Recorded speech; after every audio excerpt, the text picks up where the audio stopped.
नमस्कार विद्यार्थियों।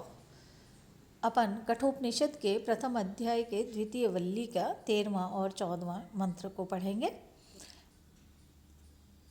इससे पहले यमराज ने बताया था कि उस पुराण यानी पुरातन देव को, अध्यात्म योग को, चित्त को विषयों से हटाकर आत्मा में लगा देना अध्यात्म योग है।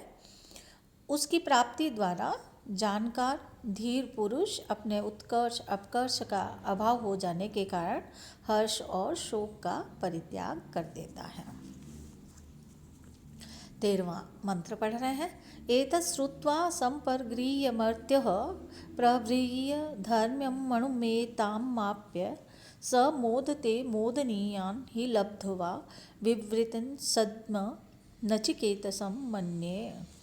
मर्त्य मनुष्य एतत् धर्म्यम, इस धर्ममय उपदेश को श्रुत्वा सुनकर, संपरिगृह्य भली भांति ग्रहण करके, और प्रभूय उस पर विवेक पूर्वक विचार करके, एतम इस अणुम आप्य सूक्ष्म आत्म तत्व को जानकर अनुभव कर लेता है।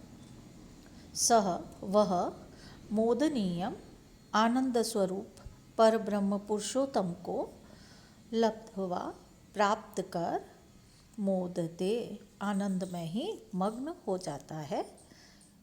ही नचिकेतसम, तुम नचिकेता के लिए मैं विवृतम उस परम धाम का द्वार,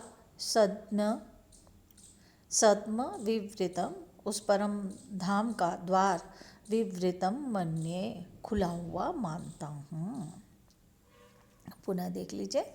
मर्त्यः मनुष्य एतत् धर्म्यम श्रुत्वा, जब इस धर्ममय उपदेश को सुनकर, संपरिगृह्य भली भांति ग्रहण करके, प्रभूय उस पर विवेक पूर्वक विचार करके, एतम अणुम आप्य इस सूक्ष्म आत्म तत्व को जानकर अनुभव प्राप्त कर लेता है। सह वह मनुष्य मोदनीयम आनंद स्वरूप पर ब्रह्म उस पुरुषोत्तम को लब्ध्वा प्राप्त करके, मोदते आनंद में ही मग्न हो जाता है। नचिकेतसम, हे नचिकेता, तुम्हारे लिए, नचिकेता के लिए, विवृतम सद्म उस सद्म परम धाम का द्वार, विवृतम खुला हुआ, मन्ये मानता हूँ। अर्थात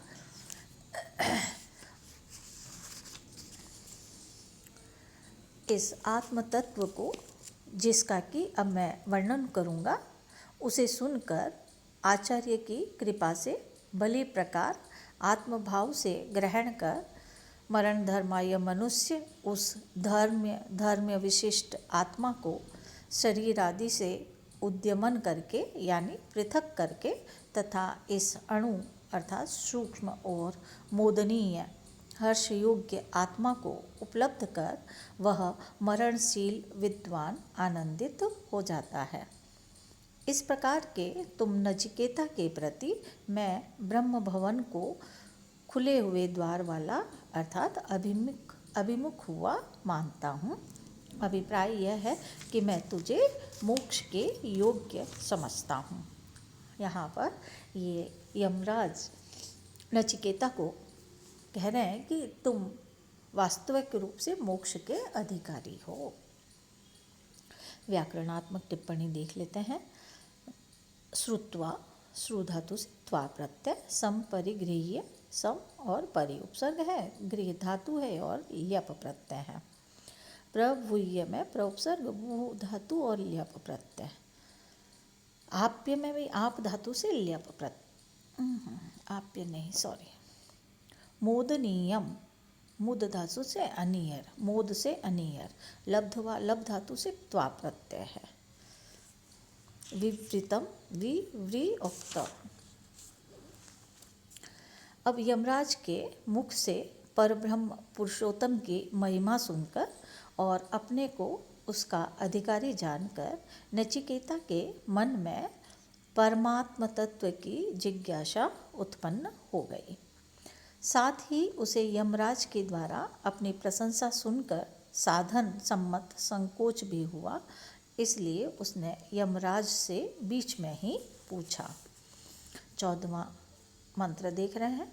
अन्यत्र धर्मादन्यत्र धर्मादन्यत्र अस्मात् कृतात् कृतात् अन्यत्र भूताच्च भव्याच्च यत्तत् पश्यसि तद्वद।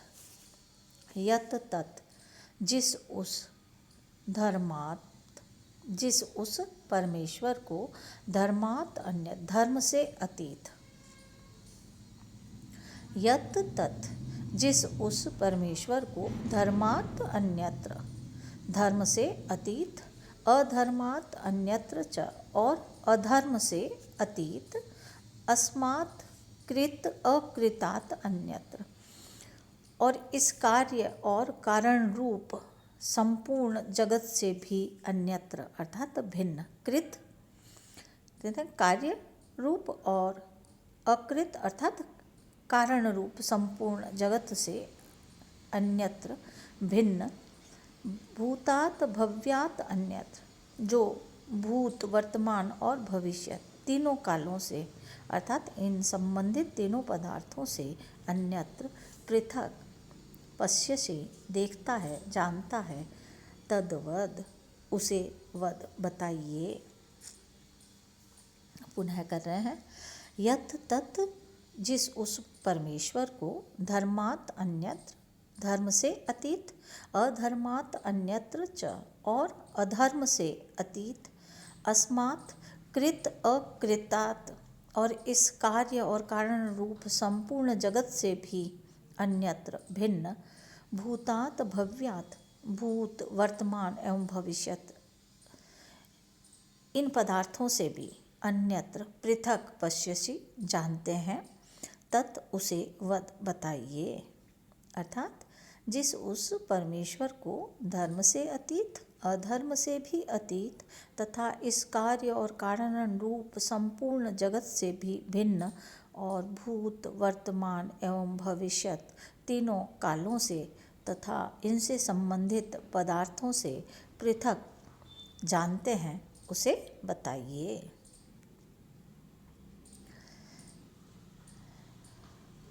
अर्थात उसे मुझे कहिए। यहाँ पर तात्पर्य यह है कि जो तीनों कालों से परिच्छिन्न नहीं है, ऐसे इस संपूर्ण व्यवहार विषय से अतीत वस्तु को आप देखते हैं, वह मुझे उपदेश दीजिए। अन्यत्र में अन्य और त्रल, कृत क्री धातु से त प्रत्यय, भूत में भू धातु से त प्रत्यय। ये आज का अपना लेक्चर यहीं समाप्त होता है। धन्यवाद।